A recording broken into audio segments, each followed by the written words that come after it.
If someone had told me that everything I thought was solid could vanish overnight, I would have laughed it off. Some things, I believed, were unshakable, like family, like home. My name is Noah Adams. I grew up in a small town in Pennsylvania, where everybody knew everybody, and loyalty was stitched into you from the day you were born. My parents, Helen and Richard, weren't perfect, but they were my anchors. I've always been the one they leaned on, paying the electric bill when Dad's hours were cut, covering groceries when Mom's back acted up and she couldn't work her shifts. It wasn't just help. It was a promise I kept without ever speaking it aloud. Family meant standing strong, no matter what. When the opportunity came to study film at a university in California, it felt like the stars finally cracked open for me. I worked 3 jobs to save up, took out loans, and fought for scholarships. Leaving wasn't a betrayal, it was an investment in a better future, not just for me, but for all of us. I sat my parents down at the kitchen table, the one with the lopsided leg I'd fixed a dozen times, and we made a deal. "Keep my room for me," I said, trying not to sound as scared as I felt. "Just until I figure things out." Mom squeezed my hand. "Of course, honey. This will always be your home." I believed her.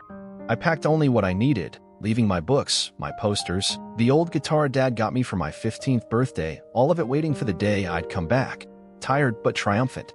As my bus pulled away that morning, the sun rising in soft pink waves behind me, I looked back at our worn little house with its crooked mailbox and overgrown rose bushes. It wasn't perfect, but it was mine. It was home, or so I thought. The flight back from California was long, crowded, and restless. I hadn't slept more than an hour, my mind spinning with plans and dreams. I clutched the handle of my beat-up suitcase tighter with every mile closer to home. All I wanted was to crash in my old bed, surrounded by the familiar creak of the floorboards and the scent of Mom's lavender candles. As the taxi pulled up to the house, my heart raced with a bittersweet kind of excitement. It looked just the same peeling paint, the same leaning porch. I smiled. Some things really don't change. I wrestled my suitcase up the steps and let myself in. "Hello," I called out. The house echoed. Voices floated from the living room. Laughter. I dropped my bag and made my way toward the sound, but something felt off. The walls were different, cluttered with pictures I didn't recognize. There was a baby gate at the stairs, and toys scattered across the floor. "Noah." Mom appeared in the doorway, wiping her hands on a towel. "You're here." Before I could respond, my eyes slid past her. The door to my room, stood wide open. Inside, the walls were painted a soft yellow. A crib sat in the middle. The shelves once filled with my books now held stuffed animals and tiny shoes. My chest tightened. "Where are my things?" Mom's smile faltered. "Oh, we packed them up. Some are in the garage, some we had to donate." I stared at her, numb. The home I'd clung to, the promise we'd made, all of it ripped away without a word. I felt like a stranger in my own life. The suitcase slipped from my hand, landing with a heavy thud on the floor. "Why didn't you tell me?" I asked, my voice raw and too loud in the silence that followed. "You promised." Dad came around the corner then, wiping grease off his hands with an old rag. "Noah, it's not what you think. We had to make some decisions." "Decisions?"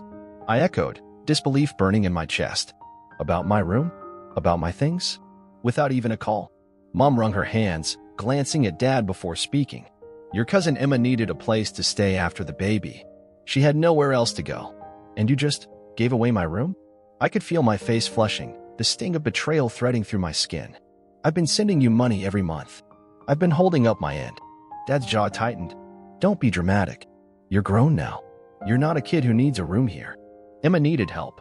I shook my head, stunned by how casually they said it, as if I hadn't mattered, as if I was a guest in the place I fought so hard to keep tethered to.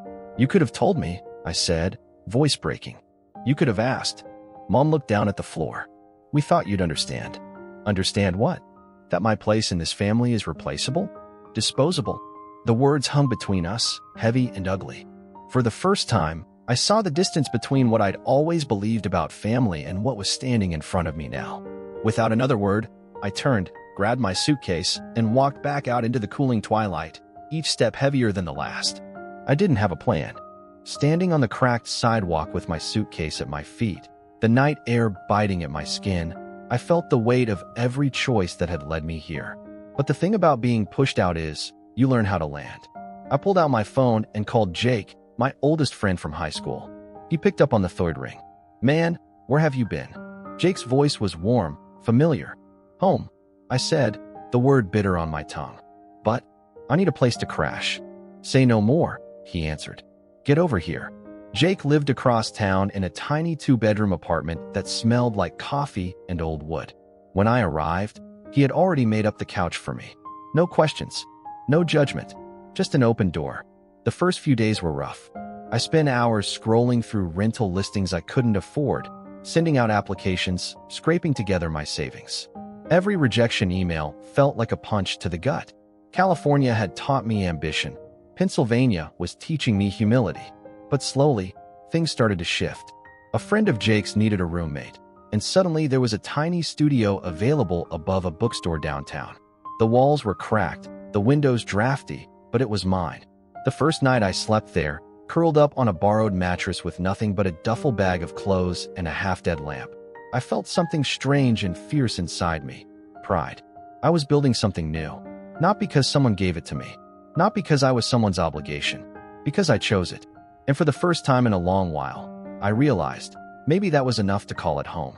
A few weeks later, I stopped by the house to pick up the last of my things. I told myself it would be quick, in and out. No drama. But when I walked into the garage, the sight that greeted me made my stomach drop.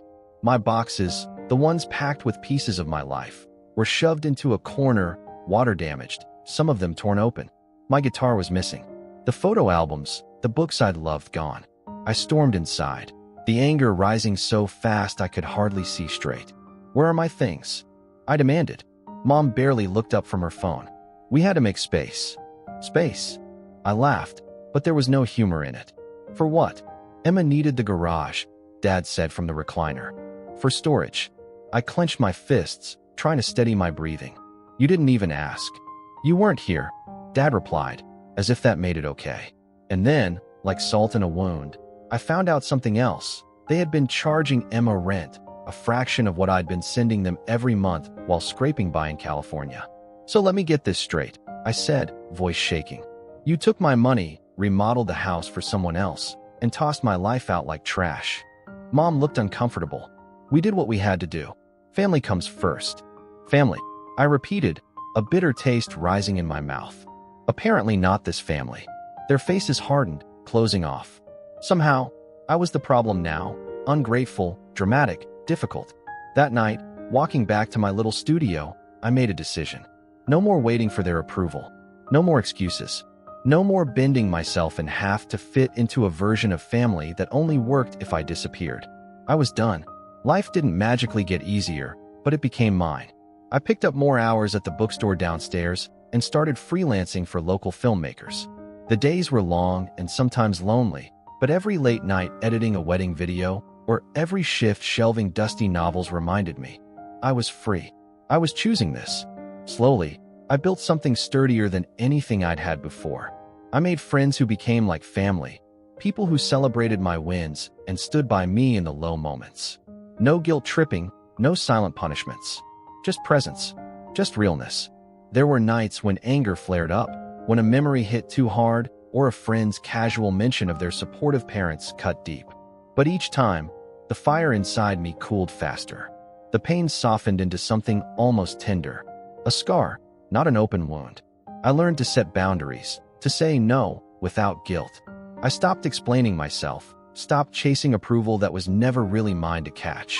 When my parents texted or called, I answered with polite distance. I didn't spill my life into their hands anymore. I didn't need them to approve of me. I didn't need them to understand.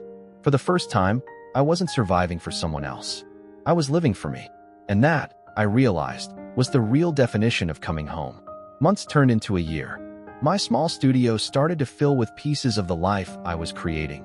Thrift store furniture, shelves lined with secondhand books, a coffee table scratched from late-night board games with friends. It wasn't fancy, but it was filled with laughter, warmth, and a peace I'd never known growing up. One afternoon, I stood by the window, sunlight spilling onto the hardwood floor, and it hit me. I wasn't angry anymore. I wasn't waiting for apologies that might never come. I wasn't wishing for things to be different.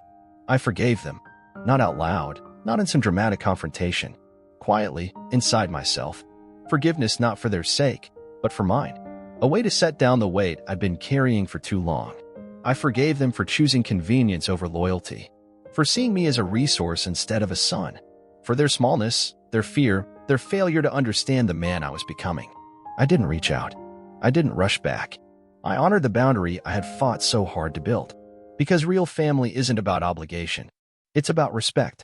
It's about choosing each other, even when it's hard. And as I looked around my little home, filled with people who chose me, who loved me for who I was, not for what I could give, I knew, deep in my bones, that I had finally found what I'd been searching for all along. Home wasn't a place or a promise. It was freedom. It was love freely given. And it was mine.